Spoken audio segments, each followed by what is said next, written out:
വിഭാഗം അള്ളാഹുവിൻ്റെ പള്ളിയിൽ നിന്ന് 5 നേരം ബാങ്ക് വിളിക്കുമ്പോൾ സംസാരിച്ച നിന്റെ നാവ് പൊങ്ങത്തില്ലെന്ന് നബി മുഹമ്മദ് മുസ്തഫ സല്ലല്ലാഹു അലൈഹി വസല്ലമ തങ്ങൾ പറയുന്നു. പടച്ച റബ്ബിന്റെ പള്ളിയിൽ നിന്ന് ബാങ്ക് വിളിക്കുമ്പോൾ, അള്ളാഹുവിന്റെ ഭവനത്തിൽ നിന്ന് ബാങ്ക് വിളിക്കുന്ന സമയത്ത് ഏതൊരു മനുഷ്യന് ബാങ്കിന്റെ ജവാബല്ലാതെ എന്തെങ്കിലും പറഞ്ഞ, കൂടുതലൊന്നും വേണ്ട, കൂട്ടുകാരനെ കാണുമ്പോൾ അളിയ സുഖമാണോടാ, മക്കളൊക്കെ സുഖമായിട്ടിരിക്കുന്നോടാ, കച്ചവടമൊക്കെ ഉണ്ടാടാ, അള്ളാഹുവേ പടച്ചവനെ നിന്റെ നാവ് ലാ ഇലാഹ ഇല്ലല്ലാഹ് പറയാൻ പൊങ്ങില്ല എന്ന് നബി മുഹമ്മദ് മുസ്തഫ.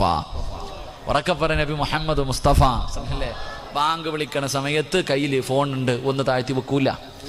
അള്ളാന്റെ പള്ളിയിൽ നിന്ന് ബാങ്ക് വിളിക്കണ സമയത്തൊന്നും മിണ്ടാതിരിക്കാൻ പള്ളിക്കകത്ത്, അള്ളാന്റെ പള്ളിക്കകത്തിരുന്ന് സംസാരിക്കും, ഹൗലിന്റെ കരകിലിരുന്ന് സംസാരിക്കും, കമ്മിറ്റി ഓഫീസിന്റെ അകത്തിരുന്നിട്ട് സംസാരിക്കും. ബാങ്ക് വിളിക്കുന്ന സമയം നിന്റെ ആക്കിബത്ത് മോശമാണെന്ന് നബി മുഹമ്മദ് മുസ്തഫ സല്ലല്ലാഹു അലൈഹി